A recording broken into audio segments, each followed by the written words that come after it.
Which brings us on to our guest for episode 20 of Shotgun The Aux. Leo Wild, formerly Judge Dredd. How you doing, man? Yeah, I was sweet as a nut, mate. I was sweet as a nut. How you guys doing? Yeah, not too very well, bad, man. thank Good, you. man. Thanks for jumping on the podcast this week. Thank you for having me, mate. Thank you for having me. Yeah, no worries at all, man. No worries. So you're 1/4 of Shaolin Monkeys, Bournemouth-based crew. 1/5. 1/5. Actually, there's another DJ, Rogue One Josh, who is he's been our DJ from the start, and he's been doing all sorts of shit with us from the very beginning. Oh man. And he's still my DJ now. We did a little set last Saturday, not Saturday that just came, the one before, down in Southampton, and he's still DJing for me. And Nice one, yeah, man. he's wicked. That's Josh, isn't it? Yeah, Josh Ford. Yeah, Josh yeah, Ford. man. I actually met him a few years ago at Boomtown. Yeah. Yeah, he was with at the time he was with a friend of mine, and yeah, he's a good guy, cool guy. Legend. He got me pretty fucked that weekend, man. Yeah, Like, that was mate. one of the messiest weekends of my life, and purely down to that guy. Shit, mate, But he's yeah, sound yeah. as fuck, man. He's He's a proper top into his boy. hip hop, isn't he? Yeah, he's a big hip hop DJ, but he does a lot of drum and bass at the moment. He mostly does drum and bass. I did a gig at New Year's Eve at Buffalo in Lansdowne, Yeah. and my set was just after his, and I walked into the place and he was bumping it on drum and bass, like Yeah. everyone Is it? was going mental. Obviously, everyone's fucked off their heads. It's New Yeah. Year's Eve, innit? And he was killing that shit, mate. It was packed, absolutely packed. I got a bit pissed off because I did my set and half the fucking crowd left. You know what I mean? I was like, I can't compete with this guy, mate. Everyone loves drum and bass at the moment, so he's doing a lot of that. But he's a big hip hop fan. Yeah. Me and him went to school together. Actually, I've known him since I was Yeah. 11. We're the same form tutor, and yeah, he's always been a big rap fan, hip hop fan. But yeah, his drum and bass mixing is just another level, mate. Yeah. He's fucking sick. So how did you boys all come together as a collective then, Shaolin Monkeys? Well, I've known Moo since I was like 13. I've known Josh Ford since 11. We're in the same form group. Me and Moo became friends when we were like 13 years old, like through school and stuff. And Rain actually went to our school as well. And obviously Cosm's a legend in Bournemouth. Yeah, man. Like absolute fucking OG. legend. Yeah, mate. They're both like they built the scene. And so Moo got into the Shaolin Monkeys first, and me and Moo have been spitting bars since day one. So we were like 15. We started writing bars together, you know, like smoking weed and shit. And yeah, I wasn't very good, mate. I was fucking shit back in it. You know, when you first start writing bars, I don't know if any of you guys write bars. No. When I first started, I was dead, mate. I was so dead, mate. I was writing bars on MSN Messenger. That's all right, Yeah, and man. I was sending it all to the girls that I liked and stuff. Yeah, and they were like, yeah, do you remember any bars from back in the day? No, mate, not them ones. Roses not are them red, ones. violets are blue. Mate, yeah. Where's this gonna go, man? Where's this I gonna smoke go? weed. How about you? Oh man, serious bars. Bars Yeah, just mate. dropped. And there's killer bars that I use. I'm gonna You use heard it them. here first, yeah. Exclusive. Yeah, we need one of those like soundboards. Like, do. A little Charlie Good Sloth. idea, Man. actually. Yeah, Charlie yeah. Sloth. I would love one of those. I wouldn't know how to use it though, or how to hook it Yeah. up, man. So if Drop anyone bombs every 2 seconds. Yeah. Exclusive. Oh man. But yeah, so you obviously you're part of the Shaolin Monkeys, man. Yeah. And so that's made up of yourself, Cosm, Moo, and obviously Rogue One, DJ Rogue One, Yeah, yeah. And Rayman. and Rayman. The big man fucking hell. himself. Yeah, Big man. man Can't himself. forget he was a guest on our show not so long ago, man. Yeah. He's big up, Yeah, Ray. yeah. Yeah, no, he's Absolute a legend. cool guy. So He can my- rap as well, man. He But can- he's got bars, bro. Yeah, he's it's got insane. bars. You see him on stage as well, like his stage presence is like it's really fucking good. Well, you can tell from all like the Say It and Spray It videos as well. Yeah. Like watching quite a lot of that, like the KBU stuff. And, Yeah, yeah. And he's just got that like, as you say, presence is Yeah, it, innit? He just that just energy. does it. Exactly, brings Yeah. energy. But then going into like the Shaolin Monkeys, listening to Jungle Gym, and that, you guys, man, just the chemistry is there. Yeah, You know? yeah. Well, we've been doing it from like 16, 17 years old, all of us together. I mean, I was the last person to join the Shaolin Monkeys, but Moo, Cosm, Rain, and Dubba D back in the day was part of KBU. He was part of the Shaolin Monkeys. Like, obviously he moved to London, so he sort of like just faded out. But him, Moo, and Rain were like part of the Shaolin Monkeys, and they sort of built it up. Yeah, And yeah. I came in last. So we've been doing it since we were like 17, 18 years old. We know each other's bars like off the back of our hands and stuff. That so must help really well with like your performances and that as well. Yeah, it does, because you know you see a lot of MCs nowadays. Like I've noticed, because I've been doing a lot of gigs down in Southampton. A lot of them have got pre-recorded vocals, like even if it's for the chorus or some for their ad libs and Oh, stuff. really? And none of us ever do that. We Yeah. just go and we do the whole song, mate. Like I'm doing gigs and stuff, and I do it from start to finish. Like if you hear my song "Lycan" on SoundCloud, I'll do that from start to finish, and know it's a fucking killer. I prefer to do it that way because it shows I like. just want to stop and say, Lycan, go and check it out. It is an absolute banger. SoundCloud, search for Leo Wild on SoundCloud and just listen to Lycan. It is an Yeah. absolute banger. It's fucking, it's little- gassed, mate. It's gassed. Yeah, I was yeah. so happy when I wrote that tune, mate. Yeah, man. Yeah, It's- man. That's yeah. absolutely crazy. But no, I think that's Thank cool. you. I think it's good to like almost have that like work ethic on the stage rather than Yeah. cutting corners. I'm not, Yeah. dissing anyone who does that because No. obviously everyone has their own way of doing things. But Yeah. it's quite cool how you can almost kind of respect your art in that way. Yeah, you know? that's it. I look at artists like J. Cole, who's one of my favorite artists of all time. And if you ever been Listen to one this of his guy, shows, man. This guy loves J. Cole. Sorry, Mate, I'm he's- just doing an Instagram story.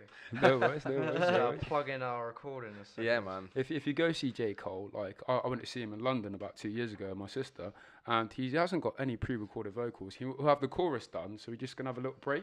Because when you're doing even fast-paced tunes, like me and Moo are got very skippy flows, and we do it quite fast. And even Rain can like rank it up and go really fast, and that actually takes a lot out of you. Yeah, Like, yeah. especially when you're moving about on a stage and stuff, it takes your breath away. And especially trying to compete, like, you know, spit at that kind of level, doing it really fast, man, it just takes your breath. So you got to stand there almost. So having the chorus pre-recorded actually helps you a little Was bit. that the Fiora's Only tour?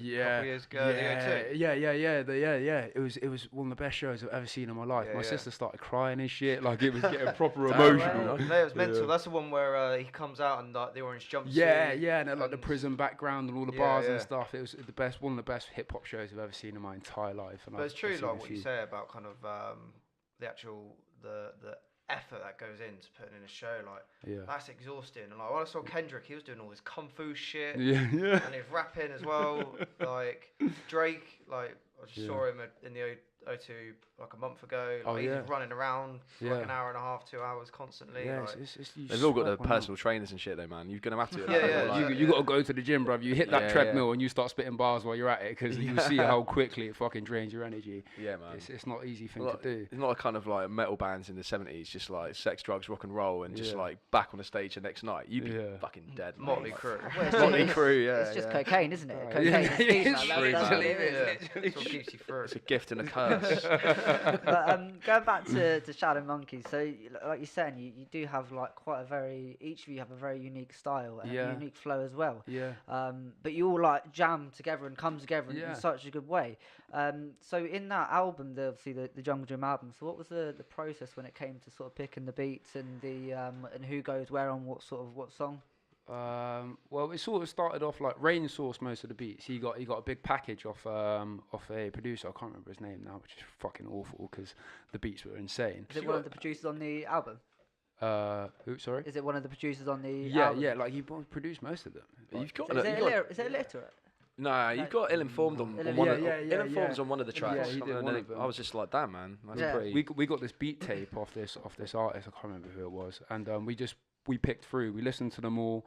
I picked out two. Marcus picked one, or we just went through it. And on one of them called Civil Unrest, I thought like Oh, that's a I'm just gonna go with it. So I started because Civil Unrest was the topic. I thought fuck it, I'm just Yeah. gonna start spitting about shit that I don't like. And then like Ben is like, he's talking. So on just the just to other day. elaborate, Ben is Rayman. Yeah, Rain, sorry. MC, So I'm on yeah, first yeah. name terms. So Yeah, you know what I mean? yeah, Like, yeah. Rain or Rayman. Like he's quite like at the moment he's doing a lot of concept stuff, and he's always been quite a politically charged artist. I feel like he's got a lot to talk about, Yeah, man. and I thought like it would be good for us to do a tune like that. And he hopped on it straight away, and like the vibe just flows. Like I said, I've got a bit to it, and we all just meet up either around Rain's house or we just go to the studio and we're like, oh, this is what you've got, this is what I've got, and we all just molded together. We spent like 6-7 hours in the studio. Oh man, that's cool. And just smashed it out in almost one day. I think we recorded it all in one day. That's almost like kind of an old school traditional way of doing Yeah. things. Making a rap album, being in the same Yeah. studio, the same room, like Yeah. all the creative juices flowing at the same time, Yeah. as opposed to like, right, just send me a bars, let's all put it together like Yeah. remotely. Yeah. So I know Cosm's based in Windsor at the moment. isn't he? Yeah, so for Cosm it was different. I mean, there was a few songs that he wasn't on, I think, and because he was so far away, we didn't have that jam session with him. Yeah, Well, yeah, me, yeah. Moo, and Rain used to meet up quite a bit. Like we go Yeah. to Rain's house and we like sit in his room, and just write bars together. And we just like bounced off each other when it comes to that creative like process. We Yeah, were all just there in the room together writing bars. And you know, sometimes we didn't finish it, and we go back and finish it off, or one of us had written something and we'd write it down or do a little voice note and send it to each other. And then we all got the gist of what the flow was like, or what kind of topic we wanted to do, or if we're just chatting absolute shit. You know, we were like, "Fuck it, just bring your hardest bars, mate. The best flow, your hardest bars, and let's just go and record it." And there was like one of the tunes, I can't remember what it was. I don't know if it was Meat Rack or if it was Wooden Shield. Yeah, but Moo hadn't written the bars for it. So we go into the studio and we're all recording it in one day. And Moo sits there and he writes the bars while we're recording it. And it was the best verse I've ever heard him do ever. And it fucking blew us, all of us, out of the water. And he was there while we were recording our shit. He was just there on his phone, like, it's pretty good, isn't it? Pretty good. He's there clowning us, mate, in the corner, like, yeah, sweet, I'm just going to do this now, innit? Give me about 5 minutes, yeah, and I'll come back with the hardest bars you've ever heard in your life.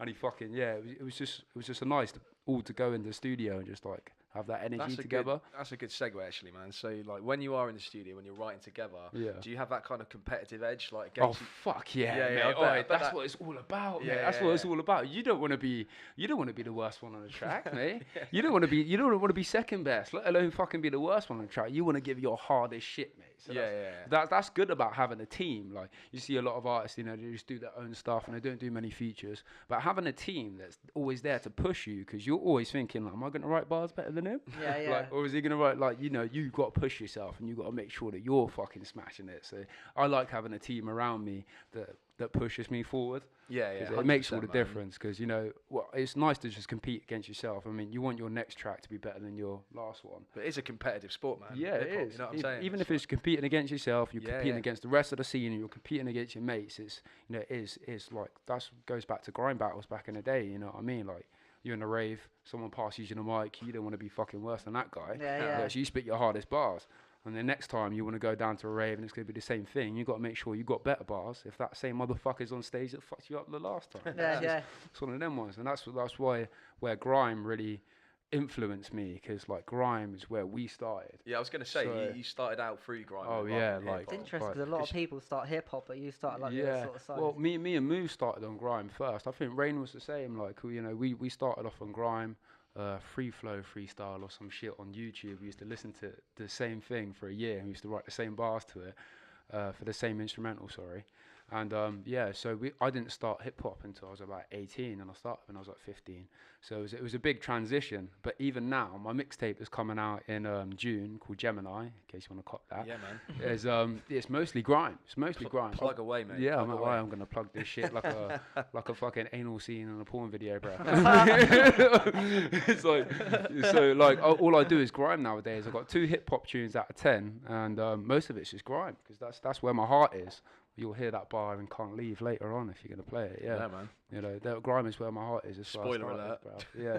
I think you can definitely sort of... Sorry, Tom. No, I was just going to talk about Avengers spoilers, but I won't. Oh, no. Please don't. Saying, like, you can definitely sort of see that that hip hop cross grime influence and stuff that you said. Like, I watched that video, the Shelling video, the Say It and Spray It one. Oh yeah. So that in that one, man, you had such a great flow, and you do change up the tempo at points. Like, I was really impressed by, you know, you sped it up and come back, and the rhyming pattern went from sort of like internal rhymes within the line, and then also at the end of the multi-syllable sort of lines. Like it was really good sort of stuff. And you also there's points where you change the sounding of the words to make it rhyme. And I was really sort of impressed by that, because that's stuff like sort of Eminem's famous for, because that's what people say. Like, you can't orange change. with with orange with Not Dorhinge. a real word. But like, it's rap doesn't sound like that anymore. Otherwise, it sounds like a fucking Dr. Seuss book. You know what I mean? You know what I mean? Like, nowadays, you don't have to use the same exact rhyming, you know, English dictionary rhyming word. You can make it sound, and there's a lot of, especially when you go up north and stuff, and you hear these artists and they're using words that we don't use. Or it sounds different. It's just, and they can use different rhyming words just because of the sound of their accent. That's it, man. It's just all slang from everywhere, and they just make it work for them. Exactly. It's like colloquialisms everywhere. It just make it work. Do you know what I'm saying? It's cool. Actually, diversity. That's rap, isn't it? Yeah, it is. Yeah. It is. You ain't got to be fucking some Dr. Seuss rapper, mate. Just fucking mix it up. Do what the fuck you like. You know what I mean? It doesn't matter at all. Exactly, man. So what are who are your influences when it comes to music? Then? Fucking hell, mate. Have you got another like 15 minutes? So the first rap album I ever got when I was about 6 years old was DMX. Then there was X. So yeah, that's why I'm a little bit aggressive in my shit. Yeah, man. And then, but that was my first journey. But all that West Coast hip hop, you know, it goes to like Dre, Ice Cube, Snoop Dogg, all that stuff. And then of course under Dr. Dre, you've got Eminem. And you've got 50 Cent, and of course Exhibit as well, mate. Like fucking Exhibit's underrated. I was listening to like, I was talking to Rain when he was on, man. But Exhibit's back catalogue is just next level. It's ridiculous. I listen At to the speed of life, man. Like the Foundation, that track, and fucking Bird's Eye View, Paparazzi. It's just he's just so underrated. I don't He's think incredible. he got enough limelight for his actual like lyrical skill. People just remember him from Pit My Ride. Yeah, Do you know what I mean? I think back then though, if you think about the talent that was about when he was about, it was so it's chock-a-block. harder to see it. Yeah, You know, yeah. when Mo Sick was on, we were talking about Andre 3000 in the same way. How sick is Andre 3000? He's levels, but he was around at the time where there was so much talent about. It's harder to spot. Yeah, early 2000s, late 90s, like, you know, the rap game was so chock-a-block. Yeah. And it was nice to see people from, like, down south and stuff like that. Yeah. So, you know, Bun B and man. Pimp C. Yeah. You know, when heroes. Their sound, when it came through, and you're like, shit, motherfucker. Like, this is actually... And then you've got the youngest coming through doing it well. I mean, not so young anymore, like Big Crit, like from LA as well. I mean, he's heavy as well. Yeah, like Big Crit. Ludacris helped push Big Crit quite a lot. Yeah, Luda's one of my big inspirations. I wouldn't say he's one of the best rappers, but I just love his word of mouth, man. That album was his jokes as well. Like he had so many good punchlines. Yeah, that song he did with Twister, "Freaky Things," is one of the best flow. Like one of the best flows because they just bounced off each other. You know, Luda was on the track with Twister, and he thought like, actually, I need to step up my fucking game when it comes. Do you know to Twister's our #1 fan? Shotgun The Aux. He followed us and then just started liking everything. He went for a phase of just liking all our shit. I don't think he does anymore. No, it's probably just a marketing thing or a fake Twister. Someone bought his account. It was the KFC Twister rap, not the actual Twister. But but it's weird though because you know like artists like Twister in like kind of mid 2000s where they were like really big commercially. They did the stuff with Kanye, like slow jams and all that stuff. And then now they're still about. They're still making decent music, but more kind of underground. Like I remember he was on, you know, that worldwide Chopper song that like Tech Nine did with like Yellow Wolf and Twister, and I think it was either Midwest Choppers or Worldwide Choppers he was on. The Worldwide Choppers. Yeah. Oh man, that was crazy. Yeah, it was like the guy from Denmark in that as well. I didn't know what the fuck he was saying, but it was incredible. It was fucking banging, wasn't it? Yeah. It was wicked. I used to listen to that song quite a lot because I like skippy flows. Yeah. And so I patterned a lot of my stuff off Twister and Crazy Bones. Crazy Bone, yeah, man. From Bone Thugs and Harmony. Yes. I listened to that kind of stuff, and I think when I was like 16, 17, I was thinking, how the fuck can you do that? Yeah. I want to learn how to do it. So that's what I did. Me and Moo were just like practicing because Moo's faster than me, man. Moo's a fucking animal. If you hear him go full speed on a fucking track, you're like, bruv, you're making me sweat, cuz I don't know how the fuck you're doing that. And I was just like, I want to do that as well. So, you know, I listened to those kind of artists. Now you got artists like Ocean Wisdom, and of course you got Harry Shotter as well. Like who's just oh mate, Harry Shotter. It's fucking. I like it when they've got. He's very underrated, isn't he? Yeah, in he's terms great, of like rap, and like, he's not really seen as you don't really think you go hip hop and think unless you're sort of a hip hop head and you can see it. But he's more drum and bass, really, isn't it? Yeah, he is. But he can break it down. He can do a grime tune. He can do hip hop. He can do whatever the fuck he wanted to. If you want to release an R&B tune, I bet fucking bang. You know what I mean? I'd listen to it. Yeah, I'd fucking listen to it. I love R&B. Like R&B is one of my big influences when it comes to music. I've always loved R&B. Any standout artists? The first song R. Kelly. I want to say that, but obviously before R. Kelly was like, I'm feeling R. Kelly's music, man. Back in the day, you know what I mean? It's like Michael Jackson, bruv. You know what I mean? Yeah, it's one exactly. Of them you have to separate the art from the artist. You know what I'm saying? Yeah, not too much. Not too much. Charlie Manson started making hip hop cheers. I'm like, shut up, bro. You fucking, I killed that bitch. I know you did, you fucking prick. Gary Glitter is back for one weekend only. Oh my god. Oh no. So yeah, it's one of those things. You do have to separate the art from the artist when it comes to that kind of stuff. But R&B was always a big influence of mine. So like Usher, Chris Brown. Like I like some of the girls as well, like Aaliyah, Ashanti. Oh man, yeah. And you know that classic golden like oldies like Ja Rule and Ashanti, mate. Fuck me. I mean, Ja Rule's got nothing to say anymore. But back in the day, mate, he was the don. Yeah, no, we ripped the piss out of Ja Rule a lot. I mean, everyone does. Yeah. But yeah, I mean, he did make some good pop tunes. Yeah, mate. Yeah, what was that track that was on Ali G in the House? I can't remember what the hell was it called. My baby. I don't know what it's called. I can't remember what it's called either, but it was well catchy. Everyone knows Ja Rule and Ashanti. That album he released, Pain Is Love, as well. Yeah. Was an incredible rap album as well, having a few big R&B bangers in there. Some of his bars are really good. My favourite Ja Rule track, I think, is probably New York. Yeah, with Fat Joe and Jadakiss. Yeah, Jada the Kiss beat is is just so sick. Yeah. In that track. Is Ja Rule he's not in prison, is he? No. He might as well be. After the Fire Festival fiasco. Yeah. Did he got a big fine though, or something happened, didn't it? No, mate. He's probably just. Are they still looking into that? No idea. Yeah. No idea, man. His only purpose on this planet is just so 50 Cent has someone to like. Yeah. He's just fodder for 50 Cent, Yeah, innit? yeah. Like, It's died down at the moment, so 50 Cent's now beefing like the producer of Power, saying that he owes him like loads of money. and Really? shit. Yeah. But, yeah. Oh, Like fuck. 50 Cent's only purpose on this planet is to have beef with people. No, Yeah. I swear they were playing. So it was my stag do on over the weekend, and we went to this like hip hop brunch karaoke thing in Camden Market, and they were playing all of that old like kind of late Yeah. 90s, early 2000s stuff, and I was feeling it, man. Hence my voice is a bit gone today. It was gone the next day though, and I thought it'd be a really good idea at the time because everyone put me forward for karaoke, and I was gone. I was absolutely fucking wasted, and you had to pick a song, and I was like, oh yeah, fucking Simon Says by Pharoah Monch. Yeah. I was that's a banger. Until I realised how like hard it is to ridiculously actually rap. complex and how incredible Pharoah. It's a testament to his ability to make incredibly complicated rap music. But I thought, yeah, that's a banger. Yeah. So we had about like 20 of us on the stage at one point. And then it was just like, I thought, yeah, I look really good doing this. I was like, yeah, Simon Says, get the fuck up. And then I got into it, and then I just like completely buckled. And then and I was It's just a like, song you sing easier in your head. yeah. I was just like, oh, I really like this song, but I can't rap to it. Maybe I should have picked something easier. It was very impressive though, actually. I mean, I was quite impressed with it. Girls, rub on your titties. Yeah, fucking I said it, rub on your titties. There were other people that got on the stage and like they were like singing or doing their karaoke for like 2-3 minutes, and then I think you were up in like 30 seconds, wouldn't you?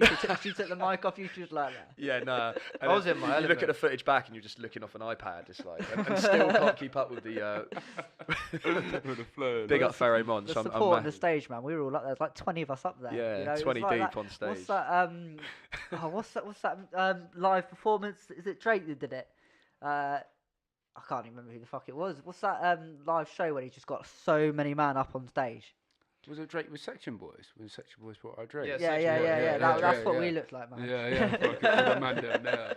Like, no one gets a crowd joking. more hype than Drake, and like you always know, like if you went to like a small little grime gig in London and you knew Drake was in London at the same time, Drake's definitely just gonna jump out on stage. And He's jump, mad. man. What's your view on like Drake and the whole like embracing the UK stuff? Because there's definitely mixed opinion on it. Well, I think, mate, to be honest, any publicity is good publicity. Like Drake, I think some of his hip hop tracks are fucking shit, mate. Yeah, I yeah. don't rate his hip hop. I like his R&B stuff. I'm an R&B guy, mate. So when he does stuff like Best I Ever Had, like Going Back and stuff, or Maybe the Rhythm or Blem and stuff like that, I love that shit.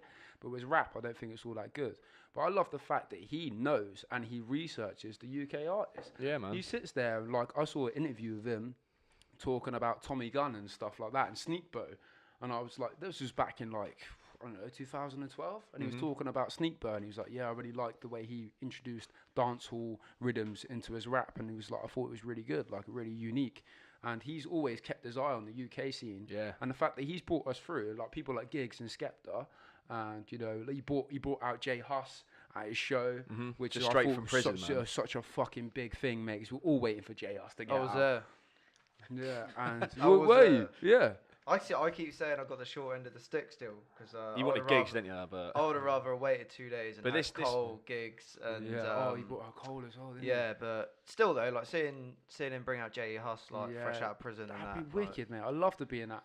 I'm a big fan of Jay Huss, and I was waiting for months and months for him to bring new music, and there was all this talk about him coming out, and then there was all this talk about him actually coming out potentially for Drake's show, and then it just happened. And then 2 days later, he does that Daily Duppy freestyle as well. Yeah, that was sick as well. UK scene's massive at the moment. Who do you think's like? Who would you say are your main my main people at the moment. go-to guys, because I'm a big grime fan, so all I do is listen to grime. I do like a lot of UK rap, and so J Hus and Mo Stack and Fredo and stuff like that. But my main guy is Gets. Yeah, man. Gets is a fucking animal, mate. He's the complex flows he has, as well with the bars and his stage presence. His stage presence is fucking incredible. I saw, Wiley's birthday bash, the one he didn't turn up to because of the beef with Skepta. Yeah. You hear Skepta going in, and he's doing songs from what's his Konnichiwa, and he's doing bars from Man and stuff like that. And Gets comes in, and everyone knows the song Artillery, right? So he goes and then stops, and the whole crowd goes fucking mad and rewinds it, and there was a bigger crowd reaction of him releasing them 4 syllables, 3 syllables, than Skepta did for spitting 24 bars. Like his stage presence and like in the eyes of fans when it comes to grime gets overshadowed. I love stuff like that. Have you seen that video where it's Kanye on stage and he plays the one note from Runaway? And that one note, mate, and people just go ding. Absolutely he just goes up and he just goes ding, and everyone's just like. He's like, reload. Yeah. I got these motherfuckers now. There's 16 of these dings before even the beat drops. And it goes on for like a good 45 seconds, and then the beat drops in it. Oh man, that's ultimate conditioning. Yeah. That's a banger though. It is, man. It's a memorable beat Good as well. tune. Like it's just one of those tunes. It was a sample from a very big tune as well. Like I can't remember what the tune was. I think it was when I was in Prague actually over the weekend. I know I wasn't going to talk about the weekend, but what happened at the weekend, man? I went on a stag doing it. Another stag. How you went for a cultural visit to Prague. Yeah, it's a very cultural visit. I got to see lots of exotic architecture. Did you go to the old town? I have no idea. I didn't know where I was, mate. I had no idea what was going on. All I remember is strippers. Oh, right, okay. So architecture was a euphemism for tits and ass. Yes, basically, mate. Got ya. I was just trying to dumb it down a little bit. I don't know if any kids are listening. They don't want to hear this shit. This is a family show, man. Say it time and time again. This is a family show. Think of the children. Think of the kids. They don't want to know. So, man, go back to yourself. Like, why the name change from Judge Dredd to Leo Wilde? Oh, basically, because I released a song last year with a talented, I don't know what to call him. I guess he's an indie sort of rock artist. His name is Jordan Aris. He's really good, talented. He can play keyboards, drums, guitar. He asked me to do a song with him, and we released a song. And it was really good. We went to put it up on YouTube, and of course, there's a band from the 60s or 70s called Judge Dredd. And it's a reggae artist, isn't it? Yeah. There's a reggae band, and the guy's dead now. Yeah. And they said, unless you can confirm that you are Judge Dredd, which I obviously fucking can't do, risen from the dead. And it's also a really famous film starring Sylvester Stallone. Yeah. I was a comment before that. Oh, no, that's a fucking joke, mate. That film was shite, mate. Yeah. I didn't know you were in that film. Go fuck yourself. Oh yeah. I've got this joke that I look like Sylvester. I'll show you the photo later. So we found like a dead ringer for Aiden. It's basically a photo of young Sylvester Stallone. Yeah. And it's his doppelganger. I swear down. Honestly, it's insane. You just put them next to each other in a cap, and it's just fucking crazy. All he needs to do is have a stroke, and then he just look just like him. That was the thing. Like, I went and Jake put like printed out a picture of it and put it on the board at work, and I walked in and I looked at it. And I was just like, when the fuck did he take that picture of me? And I had to literally like double take. And I was just like, you fucking bastard, you know. You're looking in it and going, oh, I look pretty buff in that photo. Man. All right there, man. Sorry, man. We digress. So back to your Judge Dredd origin. Yeah. So we just released this tune, and YouTube popped up and said, unless you can confirm that you are Judge Dredd, which obviously you couldn't do, then you have to change your name. I've been thinking about Leo Wilde for a long time. I mean, Leo is my middle name, and I thought Leo Wilde had a little bit of ring to it. You know, man. My family was saying like, yeah, it sounds pretty good. So as soon as I got that message, I was just like, yeah, fuck it, just change it to Leo Wilde. That's on iTunes now if you want to hear it. Yeah, man. I can't remember what the song's called. Fucking me. Fucking no. Honestly, I seriously can't remember what the fucking song. Don't search Judge Dredd. It's not Judge Dredd. No. Just type in Leo Wilde and Aris, Ayriss, Leo Wilde, and you'll find that song. Are you on social media as well? Yeah, I'm on Leo Wilde MC on Instagram, Leo Wilde MC on SoundCloud. Cornell Leah Richards on Facebook if you want to see my naughty photos. And you can follow me on Tinder, Cornell Big Balls. I'm not on Tinder. Any ladies, the 2 girls that are watching this, you can hit me up on Tinder. Oh man, that's jokes, man. That's jokes. So are you rating anyone in the UK hip hop scene at the moment, as opposed to like grime, or is it mainly kind of grime? It's about Ocean Wisdom, didn't you? Yeah, Ocean Wisdom. I'm a big fan of his. I saw him live at support Meth and Redman. Yeah. Oh shit. That was pretty sick. That was a good gig.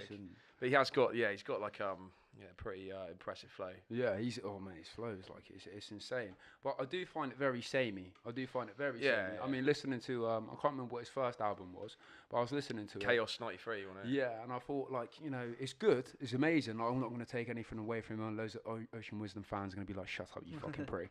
But I thought it was very samey, and I didn't feel like he brought much diversity to his bars and flow. Mm-hmm. And when he did that song "Oh Kitty K" with Remus, I remember Moo showed me to it on the way to the studio in Swanage once, and I listened to Remus's verse, and I thought, "Fuck me, like that is like he blew Ocean Wisdom out. He doesn't need to do skippy bars because he's got just punchlines, and I think that actually changes a lot of the game. A lot of skippy artists, people like Screwfuzzer and stuff like that, I mean, they're amazing to listen to, but once you actually listen to someone who's quite slow, someone like Stormzy, excuse me for being generic for a big artist at the moment, but Stormzy's bars and his flow are really slow and they're very simple, but they're so effective. What do you think of his new track and video? Oh mate, I bumped it. The video's better than the bars. Oh man, but the video's so effective. We watched it before you came over. Yeah. Just really kind of simplistic, but it's incredible. It's a great sort really of well like, shot. Especially like a summer tune as well. Yeah. Like I think I saw fifth in the charts or something like that. In the top 10 somewhere. So I think it'll definitely. I think he's battling for #1 with Taylor Swift at the weekend. I hope he will get it though. I'd love to see like a literal battle, like fisticuffs or something. Yeah. Just like just like Taylor Swift boxing him and shit. Something like, what is it, like 5 million views in like 2 million views in 5 days. I saw it on Monday and it was on like 4.5. Yeah. Yeah, and that's when I got back from Prague. It was like 4.5 million views. I was thinking 3 days ago it came out. Did you see Jay Huss's Daily Duppy? It hit like 1 million views in under 24 hours. And Cadets as well. Cadets was like Cadets was really just good. hit 1 million. That being released very sort of warming as well. Yeah, it was. It was a good.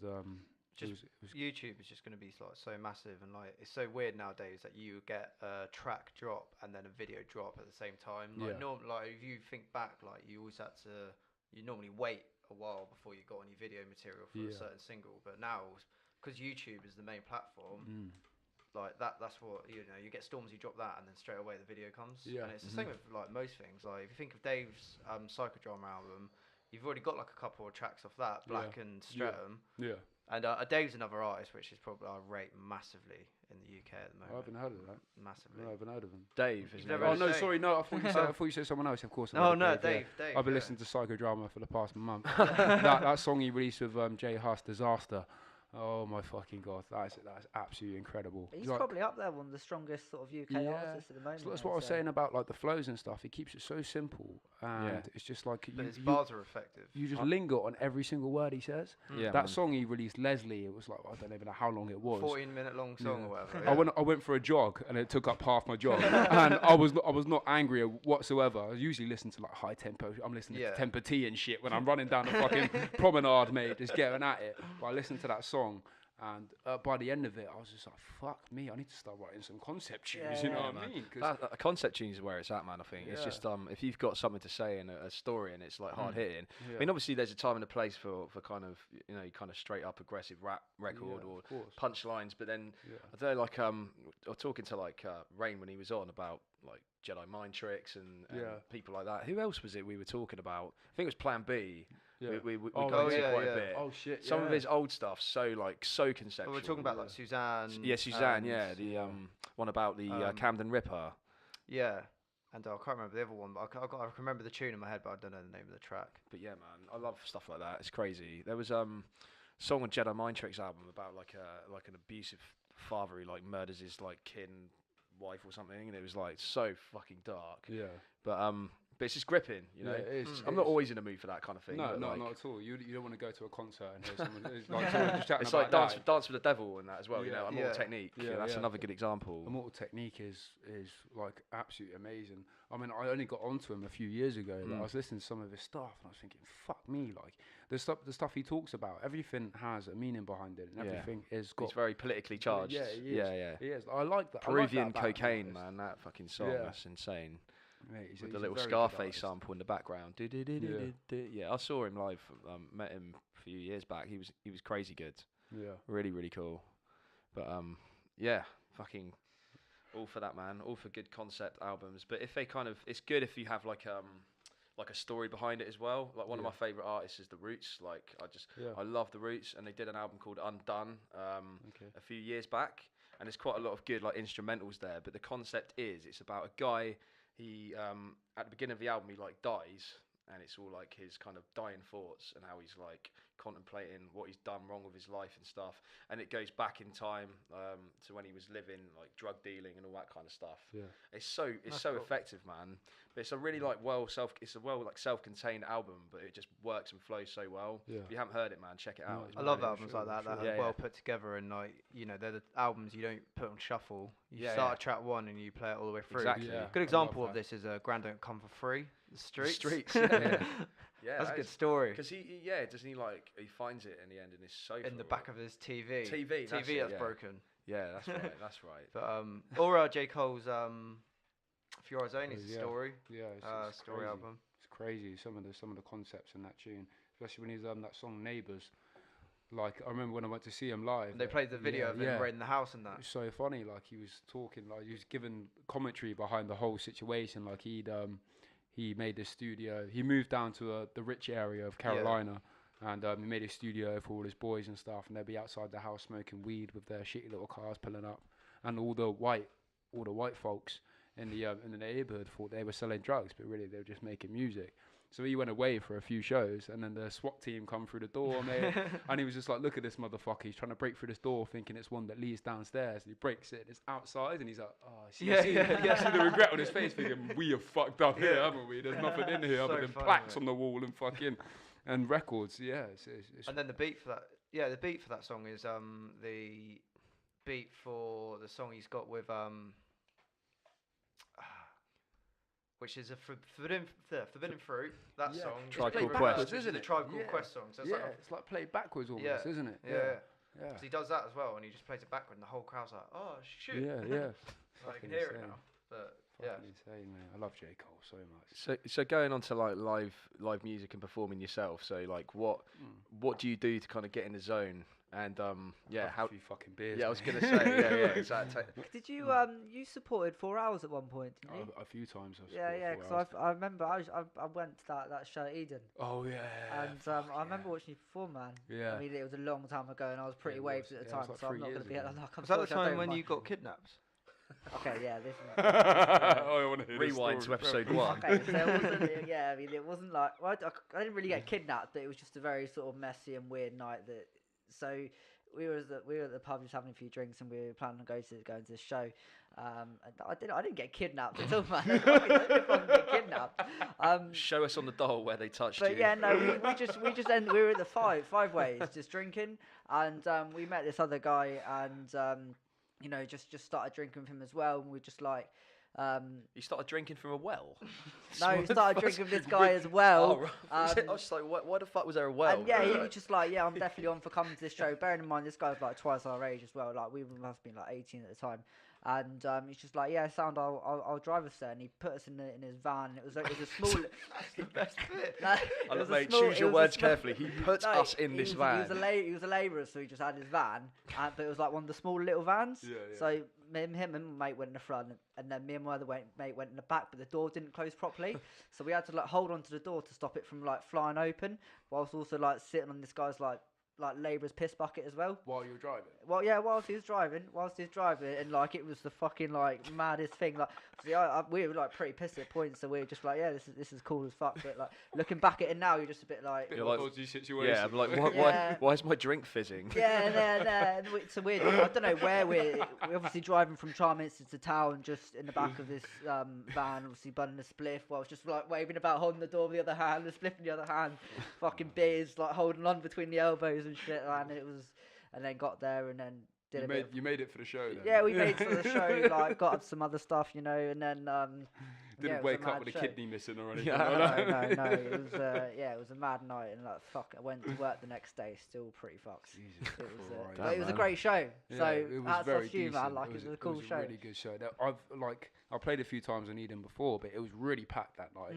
Really, really packed, and I was very nervous when I walked on stage. It was only me and Rain at the time, and we'd actually we rehearsed and we made a few tunes together. We did Welcome to Jam Rock, and I used some of the bars from Lycan from it. Oh, nice. It was crazy. It was crazy. I remember getting off stage and this bird went to hug me, and her breath just stunk of puke, mate. It was awful. Absolutely awful. I love these groupies. It was one of these ones. I saw a memory on my Facebook. Ben tagged me in, and we went to do this dirty little grime rave in the back of the Winchester. And they were playing house before, so I went on stage, and they came to us like, "Can you boys spit over house music?" And we were like, "Yeah, fuck it, just give it a shot." We'll give anything a go, man. I jump on, mate. I'm spitting bars. Everyone's going mad, and it's actually like it was more packed out than it was for our show that we were putting on. I remember finishing this set for about half an hour and just running straight to the toilet and puking everywhere. I'd only had about 3 beers, but I was so nervous because I was in a crowd that I didn't know. I've got better over the years when it comes to my preparation for the live shows, but. Yeah, that was one of the worst ones I've ever had. But Moo went to Australia for like a year, so it was just me and Rain doing shows. Yeah, so that was that one where we went to Eden. It was just me and him. Yeah, and it was when it comes to live shows, I get proper nervous. Like I did one the other Saturday for a slot at a festival. There's this festival called Jerk Jam, and quite a few people entered to it. And it got whittled down to 14 artists, some of them singers, a few of them rappers, and 4 slots were given. I was the only rapper that actually won, so I've got this slot on the main stage at Jerk Jam. But I remember standing there, Josh was mixing down for me, and I was like bouncing up and down. I was like, mate, I'm so nervous. He was like, mate, we've done this before 100 times, you're absolutely fine. And I get butterflies in my stomach, and I just want to go to a piss every 5 minutes. Yeah, and it's like I get proper nervous when it comes to live shows, but. Oh, it's probably like natural though, isn't it? Just the adrenaline kicking in as well, man. It is, mate. But it's sort of like you can't just obviously you can just go up and do it, but it does take a lot of sort of mental preparation, and obviously physical as well. You've got to make sure you drink enough water. Yeah. And it's probably like a good idea to go up and just get completely sort of fucked, but at the same time, like you get 5 minutes in and you're just like. Yeah, sometimes you just slur your words. Like my maximum, I can't do any more than 6 beers before I go on stage. Otherwise, you don't understand a word I'm saying. Yeah. And I've got quite skippy flow as well. So I'm like, chatting over the mic. How do you memorise your bars? What's your process for that?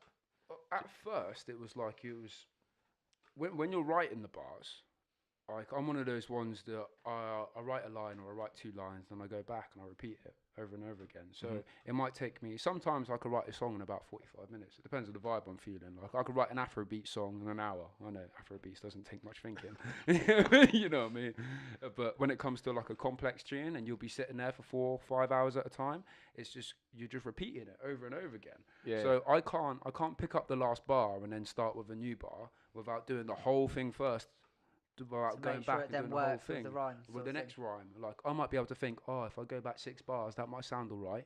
But I know if I do it the whole thing first, and then I feel that energy. If I've got a build up, then I'll drop in a hard bar there. And I can't do it where people just write the next bar, have a little think, write the next one, have a little think, write the next one. I've got to go back and start it again. So that helps me memorize my bars. By the time I finished 5 hours of writing that entire fucking song, chances are I'm going to know it by the time I finished. Yeah. I used to do a lot of battle raps. I remember this one time, I hadn't finished my last set of bars, and the show was in like 4 hours. So I stayed up all night writing this last verse. It was like 16:24 or something like that, and I was writing this verse. By the time I got on stage in 5 hours time, I knew it. Yeah. Because I just forced myself to repeat it over and over again. It's just repetition. How'd you get on? I lost. I'd done it a few times. I won a few like that, and I remember I lost this one. Because also when it comes to actually the way you perform and the breaths you have when you're writing a song. Sometimes it's best to get a little bit more practice in than 4 hours or writing it the day before. So man, it depends on how much preparation you give yourself. But you know, I've been doing this for 10 years almost. So as you get used to just writing bars, your memory becomes easier just to remember what you've written. Man, that's crazy, man. Like condition yourself to. Yeah, I mean it's like anything. Like if you're an second athlete, sense in it, like if you're like an athlete, you go to a boxing gym or some of that, and someone tells you to throw a 6-punch combination. They show it to you how to do it first, and you hit it. It's like muscle memory kind of thing. Muscle memory. Yeah, man. Yeah. No, I get that. That's cool. So have you shared a stage with anyone else? Like who else have you supported over the years? Oh fuck me. So Leaf Dog, Ferb T, obviously the 4 hours. Skinnyman. Yeah, that was the one I was most nervous for. Was that a Boogaloo? Is that the Winchester? Yeah, that one. I've never seen such a packed crowd in the Winchester. There must have been like 150 of the motherfuckers in there. Yeah. It was packed out. And I was so nervous for that. But I've also done Task Force. Chris Rivers is one of the best ones I've ever done. Big Pun son. Yeah, that motherfucker came up to me afterwards. He was like, "Yo, man, I like your flow," and he shook my hand. Oh man. And I shit myself. I was like, I just shook hands with hip hop royalty, bro. You know what I mean? Like that gave me such a boost in confidence as well. I mean, I've been doing it for a long time, and you know, that's cool of him to do, though, man. Do you know what I mean? Man, him and his entourage came outside after our set, and they all come up to all of us, Rain and Moo, and they were like, "Yo, you guys are sick." Yeah. And that gives you a boost in your 100%, confidence. man. You know? They probably meant it as well. Do you know what I'm saying? It's kind of like you wouldn't do that just out of sake, like, those guys started pretty shit, but let's just go tell them that they were good. Like, you know, they obviously felt our stuff. I like how Chris Rivers is almost like he's kind of separated himself from Big Pun's legacy in a way. He hasn't gone as like Big Pun Junior or anything like that. No. Like, you know, like ODB's son's called like Young Dirty Bastard. He's just completely emulated his style, and it's almost a bit gimmicky. He's just riding on his coattails, you know. And you're kind of like, okay, that's cool in a way, but I like how Chris Rivers is completely doing his own thing. And he's a fucking dope rapper in his own right. Yeah, he's one of the best. One of the best. He's got bars like concepts and bars as well. You see that Oswin Benjamin, Team Backpack, that Oswin freestyle, Benjamin, man. Mate, between him and another guy, Heavy. I can't remember his name. Denzel, was it Ozil? Well, fuck knows, I can't remember his name. But that they did a Team Backpack freestyle, went on for about 7 minutes, and it's one of the best things I've ever heard in my life. I've got it saved onto my YouTube, and I listen to it all the time, just to humble myself. Like, you will never be this good, bruv. You will never be this good. But that's quite an impressive sort of, you know, people that you've supported there, man. Skinnyman and Task Force. Do you know Task Force? They just released their discography. Have they? Yeah, on Bandcamp for ages. They were man, because obviously they were getting shafted by Brain Tax for some time, you know, with Did you know what happened with that? No, I didn't.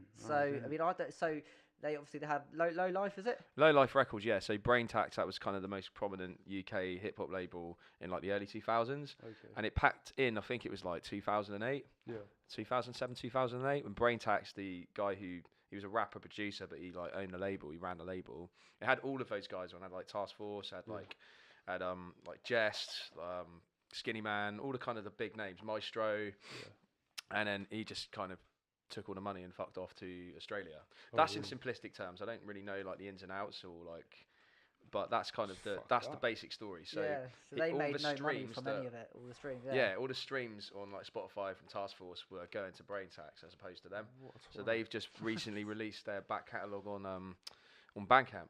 So big up to them. Yeah, go cop that, bro. Yeah, exactly. So all the money's going to Chester P and Farmer G. That's a lot of listening. That's a lot of listening. It's worth your fucking money. I bet it didn't cost about 20 quid as well. Oh man, I think it's like 50 quid, but it's like it's a lot of music. Yeah, so it's the fucking back catalogue since like the 90s, isn't it? They've been doing it. Like people like Jest, Farmer G and stuff like that. They've been rapping for fucking years. Skinnyman as well, of course. Did you meet Skinnyman when? No. I just did my set, got off stage, and just fucking puked. You know what I mean? Keeping it real, man. Yeah, man. I just got out of there, mate. I was sweating. It wasn't my best performance either. I was a little bit drunk, so I was so nervous. Oh man. Yeah, and it wasn't my best performance. But it was incredible just to look at everyone like when you see the lights on you and you can only see a few faces a few faces at the front, but you can see everyone just bouncing in the background. It's just like this feeling you get. You're like, whoa, this is insane. You know what I mean? I'm a little boy from Bournemouth, mate. Yeah, hell yeah, grew big up in Boston B-town. and Southbourne, mate, and I'm just like playing in front of 150 people, supporting people like Skinny Man, you know, Klashnikov as well. I don't think I supported Kalashnikov at the time, but Rain and Moo and Cosm did. And of course, Rain and Cosm supported Wu-Tang, didn't they? Yeah, I was at that gig, man. That was crazy. Were you there? No, I wasn't. I wasn't. Yeah. Unfortunately. I mean, you're very very modest there actually, because obviously you were part of KBU. Yeah, yeah. And KBU did I would say they've done a lot for sort of Bournemouth sort of music scene, especially the grime scene. Yeah, well, the grime scene is dead now, bro. There's no one who does grime in Bournemouth. No one that I know. Anyway, and it's all moved to. I think it's the change of styles and what's popular now. So a lot of people like this drill and trap music, which I haven't got anything against, but I can't relate to. Yeah, exactly. I don't sell drugs. I don't sell drugs. You know what I mean? Like, I can't relate to that kind of mentality. Yeah, 100%. It was never me in the first place. So, but a lot of people, they do like that kind of stuff. They think it looks glamorous, and they like that drill, like LD, Section Boys, that kind of stuff. Fredo's like he's really good, I think, but I can't really relate to that kind of stuff. Sorry, what was the question before? But about you with the grime scene in Bournemouth and sort of KBU. So I would say that they've done a lot in Say and Spray, obviously. We had a very strong grime scene. So when I joined Shaolin Monkeys, KBU was still the umbrella label. Yeah. I can't remember what the other side was, but what they were calling the grime side of it. But we had Merkers, we had Jawsy.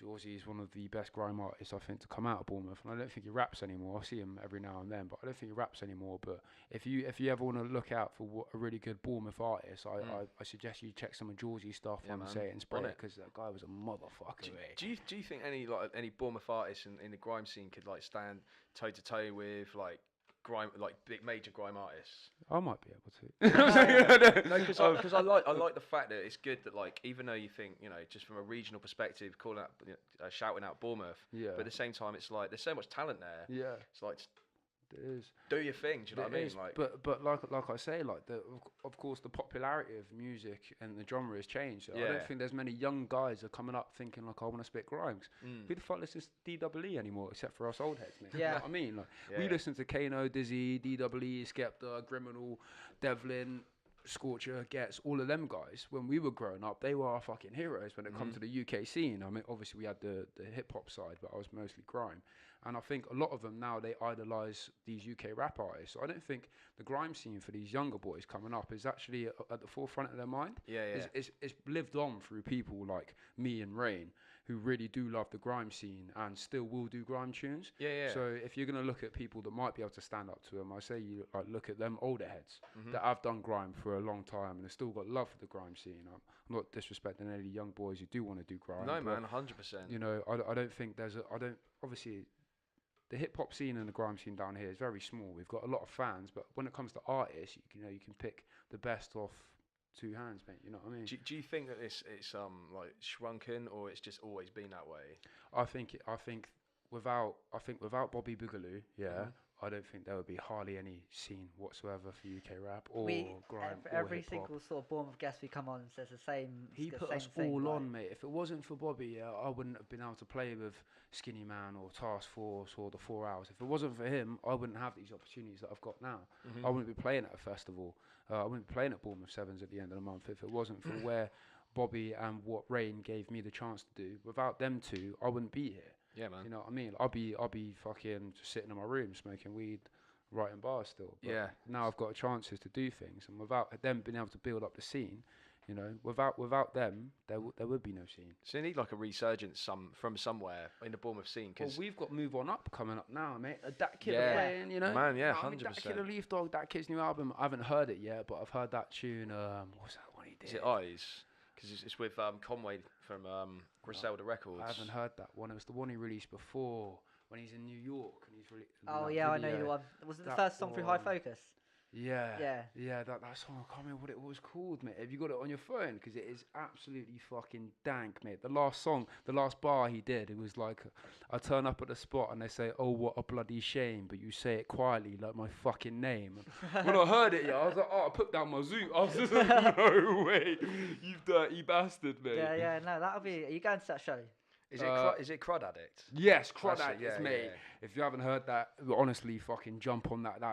It's one of the best hip hop tunes I've heard all year. Sickly, man. That kid is fucking Split Profits, mate. We went to we recorded from Res One's place. A little while back. He was really accommodating, man. He was a good guy, really good guy. Yeah, we just hung out with him for a while.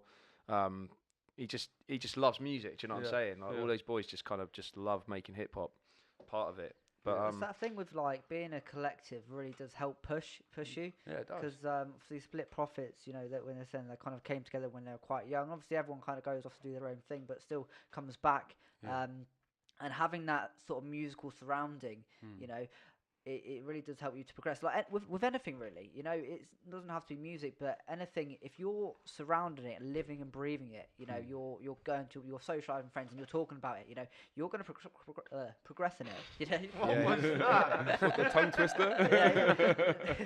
bars.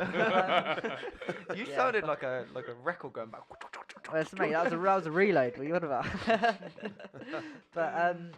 But yeah, so I mean, like KBU, like that must have been really sort of good. Like you say, you went back to with Shaolin Monkeys, you know, battling out who's got the best bars. That must have happened a lot in KBU. It did, because in KBU there was a lot of really good artists like you know, Jawsy Merkis. Merkis was releasing songs like. I was having hot dinners every week. Like he was just putting out music like there was no tomorrow. We were doing a lot of battles back in the day as well on Words of Weapons, and obviously Rain done a few Don't Flops. So Grime was popping when KBU was there, but we just sort of separated ways and stuff. Like there was a few altercations in between the team, and a few of us fell out and stuff like that. But those things happen though, man. That's like normal. It does. A lot of creative people just kind of like, you know, in a competitive kind of capacity. You're gonna have that, aren't you? It just happens. It just happens. But to be honest, after that happened, it was just the Shaolin Monkeys that were left. Yeah. So we just like thought, fuck it, we'll focus on this and we'll just do that. We were doing shows. Me and Rain were doing shows, and when Moon come back from Australia, we did quite a few as well. Are you? And then we released the Jungle Gym. Are you going to be releasing a follow-up album or working on one? Well, I don't know. I can't. I'm not making any promises. I haven't spoke to Rain or Moo about it recently. But hopefully, I would love to do another one. I would love to do another one. The Jungle Gym was really good. It was good. That was a really good album. It was so much fun making it as well. Just the whole process of making that album was so fun. So much fun. Yeah, go check it out on SoundCloud. Is it on Bandcamp as well? Yeah, on Bandcamp as well. Yeah. If you want to drop us a quick £5, that'd be nice. So I remember seeing on your Facebook, wasn't there something like not recent? I don't know about recently, but like the last year or so, you're looking for fucking Come hell, on, man. Aiden. But you're looking for like producers and stuff and beats. And was there a point where you were looking to make a new album, or what's that? I think after we released the Jungle Gym, there was a lot of hype about us, you know, making a second one. But at the moment, it's just died down. So obviously, Rain had Eli, his little boy, and then he's just had another kid as well. So I think like a lot of his focus now is looking after his kids. Of course, man. Yeah. That's going to take precedent. And so obviously, he's been doing these Sunday morning freestyle things, which is really good. Some of the tracks he's written lately are really good, man. That Flowers one, Apple Trees as well. Apple Trees, Apple Trees is one of my favourite tunes. I've been trying to get him to release that or just like record it and get it done properly for ages. It's a great track. So we used that on the intro to his episode on the podcast. Yeah, it's a dope track, man. Yeah, I wish actually, Rain, if you're listening, bruv, can you release a back catalogue of all your tunes, mate? Because some of your tunes, mate, I can't remember what it was. That Hammer Dance, you know, Slaughterhouse Hammer Dance. He released a tune over that, and it was one of the best tunes I've ever heard. And I used to beg him, please play that song. Wasn't Fuck the Promoter, was it? That was great. I love that song, man. Mate, was it Hammer Dance? Was it someone else, mate? Oh, fuck it, never mind. Yeah, but he released this song, and I used to beg him to play it at the show, and he only played it about 2 or 3 times, and I really want to know what it's called. So I really like that Jekyll and Hyde track that he done. Yeah, that was insane. That video was proper good. Yeah, man. Proper creative. So going on to what's next for you then? You said you've got something in the works at the moment. Yeah, so I've got a few shows coming up. Yeah. I'm doing Bournemouth Sevens at the end of the month. Pro Green at Bournemouth Sevens. Pro Green's no. You joking? Yeah. He's playing? Yeah. Fuck off. I didn't even know that. I only found out I was playing it yesterday. So yeah. Pro Green's like, I don't know, headlining it or whatever. I didn't even know that. I used to like Pro Green back when he used to do his battles. Yeah, man. He only started rapping when he was like 18 years old. Mm-hmm. And then battle raps are sick. Yeah, he won that. Was it King of the Dot? No, it wasn't King of the Dot. I can't remember. It was an old one. It was an old proper old league, wasn't it? He had that like wooden thing around his neck. I remember he fought like Stick of the Dump at one point. I can't remember what was it called. Not Jump Off. I can't remember. But his album's sick. Reminds me of being in year 11. Every time I hear it, it's a massive throwback, isn't it? One of those throwback where I listened to it then. I didn't listen to it, and I'll go back and listen to it, and like that and Devlin always reminds me of being like 16. But yeah, that program was sick. Yeah, he was man. really good. But he's a headliner sevens. Yeah. Well, that's good. I'm going to be sharing the stage with Pro Green, hopefully. Yeah. So I've got that, and then I've got Jerk Jam Festival, where I won this competition. But 3 other singers, they're going to be playing on the main stage. That's the 20th of July in Fareham, Jerk Jam Festival, and I've got my mixtape coming out in June called Gemini. So yeah, I've got a lot of stuff going on, and I'm working on my 4th project now. I would say it's my 4th project, but let's just say it's my 3rd. So I haven't released the 2nd one technically. I'm not happy with it entirely, so I just left it. I released Can't Leave off it, and I'm just going to leave it there and see how I do with the other ones. So I've got that. You coming can't out. leave it there. No, I can't. Sorry. I can't leave it there. There are a few other tunes, but I'm just going to release on my SoundCloud. Sorry, I make shit jokes. Yeah, it's all right, mate. It's all right. I'll take that. I'll make shit bars too, bruv. You know what I mean? So yeah, I've just got that going on. Gemini, the beginning of June. I haven't got a perfect date for it yet, because when it comes down to it, you don't want to say it in a month of advance. It's coming out on the 1st of June. It ends up being like the 25th, and it's fucked it. You don't know detox. We had this conversation with Verbs. He was on the episode that dropped today. And he was saying, never ever release a date. Never tell anyone a date. You might get hit by a bus. Shit you know happens, what I mean? mate. Shit happens. Morbid example, but it's true. Do you know what I mean? Fucking hope not. Immortalise me like I'm Tupac if I do, mate. I'll be a Bournemouth legend. Oh, Leo Ward was so sick. I only saw him like twice. Yeah, but he died, didn't it? Yeah. He's wicked. Statue in Bournemouth Gardens, man. Yeah. Well, let's hope it doesn't come to that, for fuck's sake. Yeah. Oh yeah. I will at least put a video on GRM Daily before. You will, mate. Make it happen. Make it happen. So I've got someone lined up to do a video on GRM Daily. I released something on Link Up TV's mixtape, Joey Clip Stars. My Can't Leave is on there as well. So nice. Yeah, so you can. I've got a few things coming up. I'm cooking at the moment. I'm really trying to push myself as hard as possible. Big up, man. That's good to hear. It's good to hear, because talented guy, man. You need to keep going with it. Yeah. So with this Can't Leave track, do you want to talk a little bit more about it? Yeah. So like at the time. I've had depression for a very long time, and anxiety as well, so I'm twitching. I've had depression and anxiety since I was like 15 years old, and I wrote this song maybe like 2-3 years ago, which is quite a long time. You think I've only released it this year. Was it last year? I can't remember. No, it's definitely this year. And so I've only like released it now, but I wrote this song years ago, and it was talking about my anxiety and my relationship with grime and where I was at the time when I first started. So it was like having arguments with my mum, drinking and smoking all the time, and I used to rip pages out of it for the second verse, and I just couldn't write it down. I just didn't know how to express myself, and it took me ages to get there, and it took me a year to write it. It took me a year to write this song, and when I finally released it, I thought, fuck me, it was such a really good tune. Now I listen to it back all the time, and I thought, it was well worth releasing, so I wasn't going to do it. My own anxiety over the tune stopped me from releasing the song. And I'm so glad I did. I just found the courage. I thought, fuck it, I'm just going to put it down.